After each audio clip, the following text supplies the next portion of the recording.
Whoa, now, what's going on, peoples?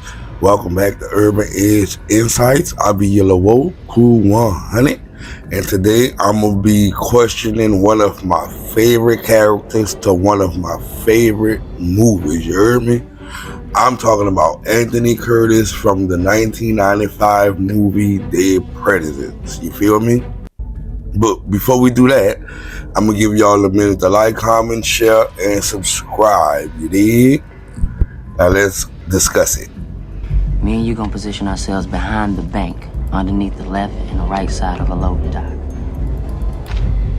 Delilah, you gonna position yourself inside the dumpster, which is located directly across from the loading dock. Now, Skippy, I want you to position yourself approximately 10 feet from the alleyway. There, you're supposed to look out. We all know what to do at the point of attack because we've gone over that shit enough. If anybody gets caught, just shut the fuck up and we'll keep your money. Fuck that shit, man. I'm telling you right now, if I get caught, I'm shooting my fucking way out. We can put that shit in. I think we need another man on the street with Skip. Somebody coming on the side. I agree. Man, hell no. You don't need no another man. Shit, I can see. Besides, we got too many motherfuckers anyway. Fuck that shit, Kirby, man. Everybody trusts everybody here, right?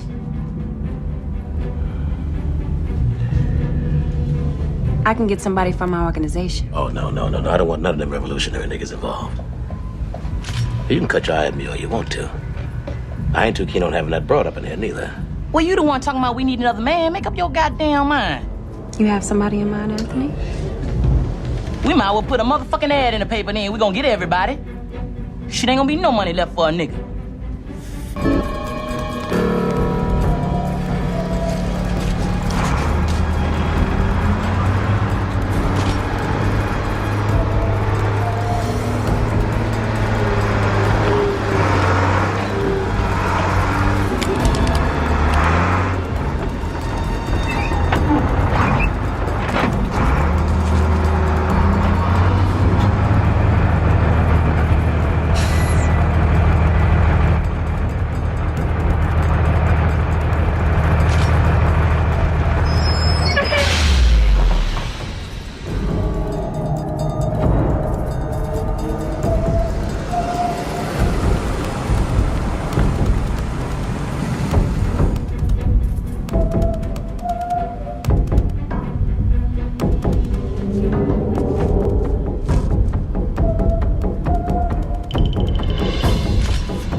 Still got about 15 minutes. Yeah, I could have used another cup of coffee.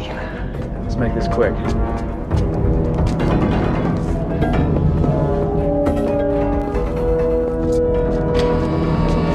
Thanks, security.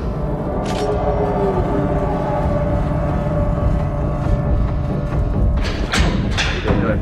Good. Morning. Morning.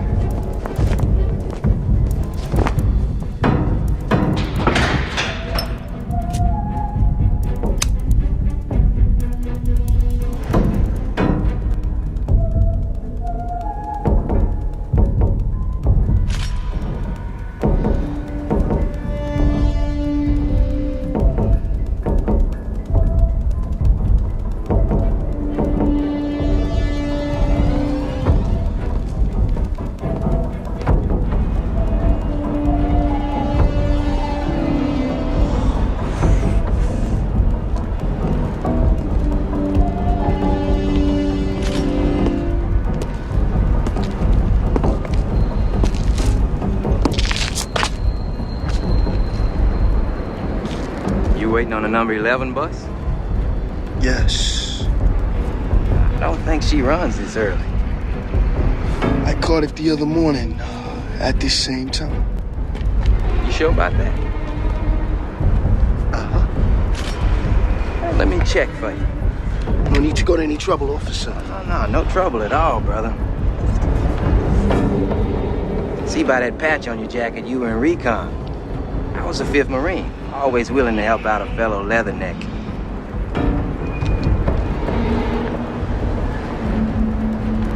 Brown on patrol. Brown on patrol, requesting off-hour route check on number 11. Dispatch to Brown, hold for schedule. That's a copy. Do something, Cleon.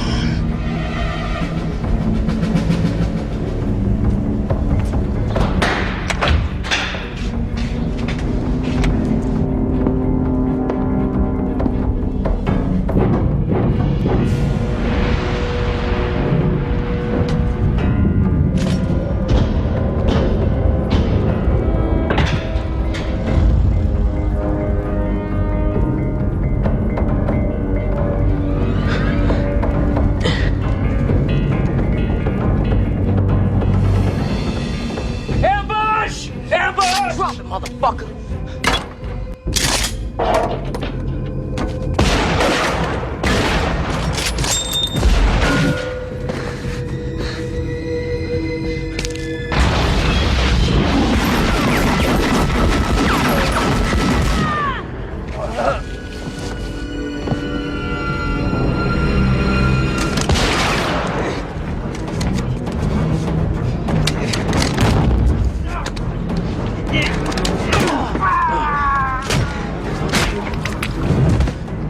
What the hell?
Did you see that shit, man? Man, what the fuck wrong with you? See the way the fucking doors blew off? No, motherfucker, Joe, you blew the whole motherfucking truck up, motherfucker. Like that, man. That's how you fucked your hand up last time. You in the money fuck. If you fucked up, I'ma kick your motherfucking ass. What you can, motherfucker, before the whole thing burns. Hey, Anthony in the light, I gotta see this shit, man. I'm gonna go get him. See that, Anthony?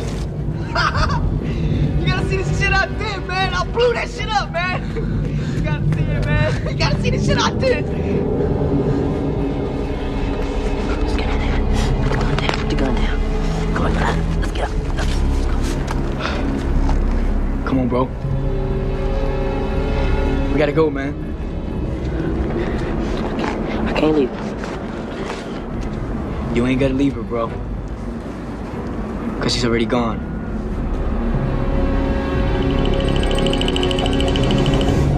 Always smoking dope. Fuck them if they getting over. Got a month of coke because the kid the coldest. Ain't changed, I stay the same and maintain it. Safe to say the kid getting older. Forever gang, I'm never switching over. Made a lane and niggas can't get over. can't mess with rappers, they be bogus. Rather get the pack and keep it open. Big dripper stand up in the ocean. Everybody trapping, we get lost. He ain't focused yet, but he ain't got motion. Made a half a ticket, not promotion. Shout out sushi, sweet, we rolling, but if we get the op, we gotta slow. Alright, now y'all, once again, family, Dead Presidents is more than just a heist movie, you heard me? It's a gritty reflection of survival, morality, and sacrifice. And today we diving deep into Anthony Curtis, the man at the heart of it all, you heard me? Now, let's unpack 10 questions that challenge who he is and what he represents, y'all. Stay locked in. Now, y'all, before we get started, I also want to shout out at Cousin GTV, at All Borough LCD, and at bOObiejingles, you heard me? And all y'all out there, because y'all the ones who showed interest and discussed so many key parts of this movie in my comments. It was crazy. And y'all made some good parts and great feedback too. So I'll appreciate all y'all. Y'all go check them all out. Subscribe to their YouTubes or whatever you know you want to do. But I do appreciate y'all for opening up this discussion. So y'all, let's get into it. Alright, now y'all, let's talk about what motivated Anthony to join the Vietnam War. Now, do you think it was purely economic, or was it about escaping the streets and finding purpose in his life? Now, y'all, I say Ant saw a lot as a civilian. We know he ran numbers with Kirby. His friend Skip had dreams of pimping, and if you remember, his older brother went to college. Then he went to grad school, and his family expected Anthony to follow suit after his brother. But I strongly think Ant wasn't into school like that, and he didn't have dreams of following his brother. So then I believe his dad went to the service, and that's why I think he got the idea of joining the Marines. Now, at bOObiejingles said Anthony volunteered when he had the chance to go to college. And I also wanted to say that if privileged with education and an actual chance for better opportunity to advance in society, Booby said, he would have taken it. So I do agree with bOObiejingles. That sounds a whole lot better than ducking death in Vietnam, if you ask me. But that's what got me thinking at the same time. Ant would much rather go to war than college. So I say he didn't want to continue school. Let me know if y'all agree or disagree on that one. Nah, after war, Anthony came back a different man, hardened, disillusioned, and battling PTSD. So the question is, how did the horrors of war reshape his moral compass and worldview? Now, for one, I think he appreciated everything he earned in the war. Y'all remember that scene when Juanita told him nothing is free like it is in the war? Now, Anthony's reaction told me everything. Knock that right, sir. You got a point there. Come on, sit on down. Big girl. Come here. Come here. Look at you. Fat girl. See what we got ourselves here. Oh, you know what? I think we're gonna have ourselves a little boy. Yeah, come on, man. You got to be a boy. Boy. Aunt Junior. See? It's the power of the mind. We will ourselves a little boy. Then can you will yourself a better job? Can you will yourself to stop drinking so much? Come on, Juanita, don't even start that shit, all right? I thought we supposed to be having a nice time here.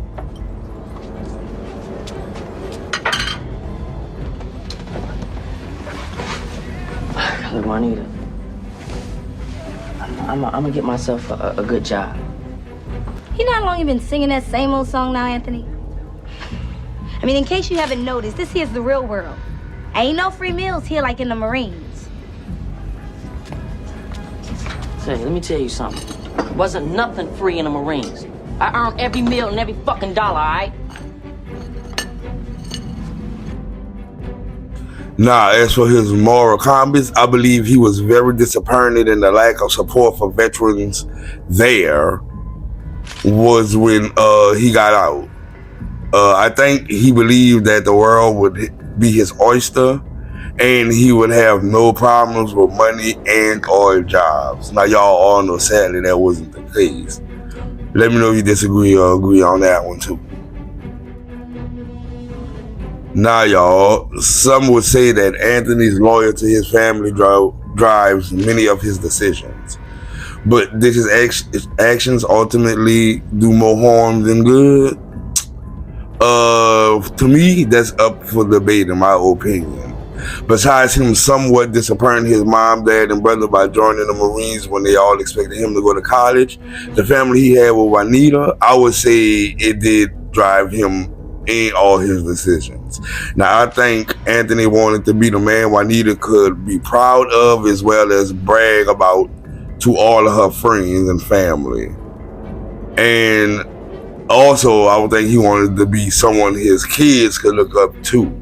Now, as for his actions doing more harm than good to his families, I say yes, it did more harm than good. Now, I understand that his back was against the wall and he needed money for himself, Juanita, and the kids he was bringing up.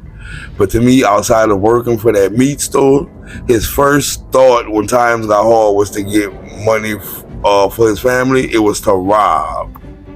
Now, a money truck with Kirby, Joe, Cleon, Skip, and Delilah, which resulted in Delilah and Joe's death. Skip dying from an overdose because he had dirty money for drugs he shouldn't have been able to afford in the first place, and Kirby getting a life sentence.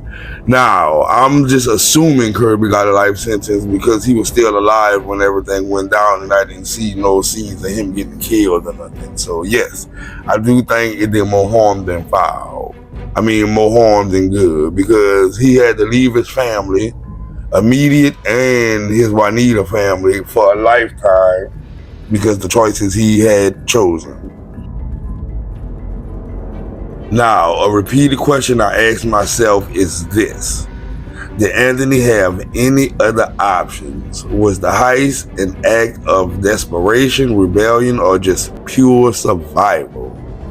Now, I don't know how hard jobs was to get in the late 70s, but with Ant's military background and all his achievements from the war, I would like to think that he would have easily gotten a security job, at least driving a city bus, or work in law enforcement, or even, crazy enough, working on a money truck that seems as he have experience in firearms. But I guess that wasn't the case, now was it? I think it was several reasons why survival and desperation for his family and rebellion for the country not supporting him after his service was his option. Now, y'all, here go a question. Anthony values loyalty, right? Now, do you think his relationships with his friends reflected mutual respect, or was it purely circumstantial camaraderie between all of them? In my opinion, I certainly believe his friendship with his friends were a reflect of mutual respect. Besides Cleon and his snitching, no one else ever crossed him or held him back. Now, I think all his friends and himself shared that same respect.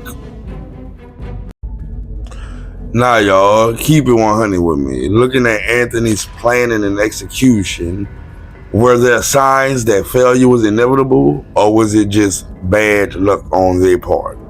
And for me, I think that was a good question. I honestly think that the heist and the planning was good. They had everything down pat and all mapped out, but in the heat of the execution, everything went to shit. Delilah got killed saving Ant, and Ant should have never put himself or her in that position by standing in the fucking open with his back to the door when that cop came out. Now, Cleon froze up on the security guard force and cut it to play 2 roles as a driver and a shooter, and Joe almost blowing up the fucking truck, making a close call for the heist to be for no gain in money. Now, I think it was bad luck, although the cop that approached Cleon was assigned to me, that they were heavily watching the group as they looked very, very suspicious. So it's either or with me. So does Anthony's downfall symbolize a larger societal issue about how veterans are treated, or is it a personal tragedy born of poor decisions? Good question, because for me, I feel that Ant's downfall was a symbol of veterans going off to these wars and coming back worse off than they went in. Besides unemployment, poverty, and neglect, veterans commonly suffer from PTSD, physical as well as emotional scars, and in most cases, injuries that prohibit them from activities of daily living in most cases. Let me know if you agree or disagree. Now, the film paints a bleak picture of post-war America for black veterans. They wanted to know, how do Anthony's experience speak to systematic issues of the 70s as well as today? And I tend to think that issues with black veterans are the feelings of displacement within society once they come back from duty, lack of honor on the country's part, and in Anthony's case, the disappointment and expectations after returning from his duties. Now, y'all, was there moments where Anthony could have turned things around, or do y'all think it was too late and he was too far gone emotionally and socially?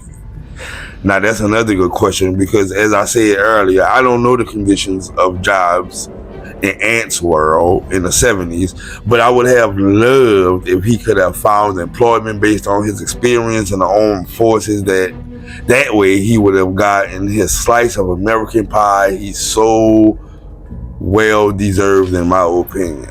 Now, emotionally, I believe Anthony was too far gone. I believe Juanita beat him into dust, verbally and mentally and spiritually.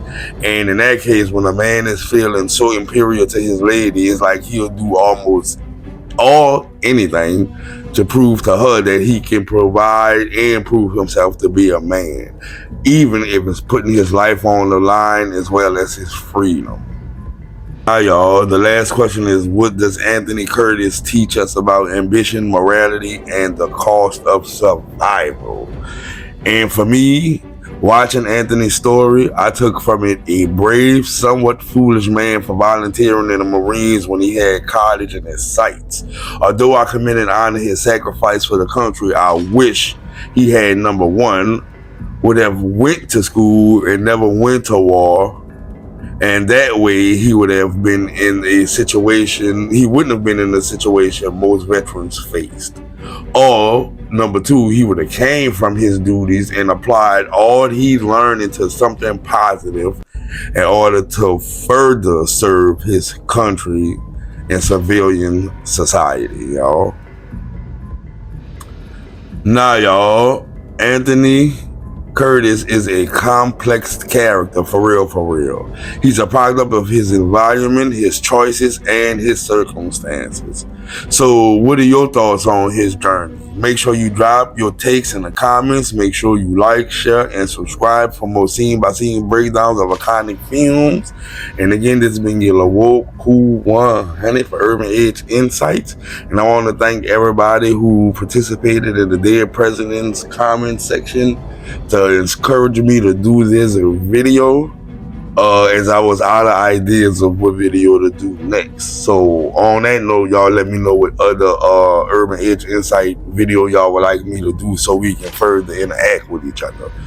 But till Cousin GTV and bOObiejingles, all of y'all, all borrow, I appreciate y'all for invoking this conversation, giving me the idea to do this video, and I wish y'all much success on y'all channels.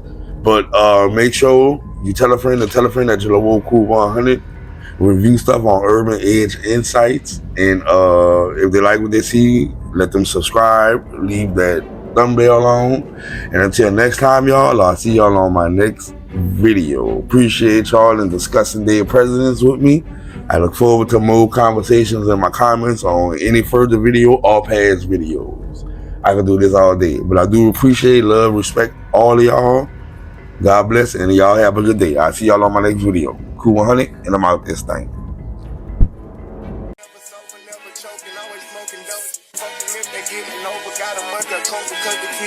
Ain't changed, I stay the same and maintain it. Safe to say the kid get older. Forever gang, I'm never switching over. Made a lane and niggas can't get over. I can't mess with rappers, they be bogus. Rather get the pack and keep it open. Big dripper, stand up in the ocean. Everybody trapping, we get lost. He ain't focused yet, but he ain't got motion. Made a half a ticket, not promotion. Shout out sushi sweet and keep me rolling. But if we get the op, we gotta slow.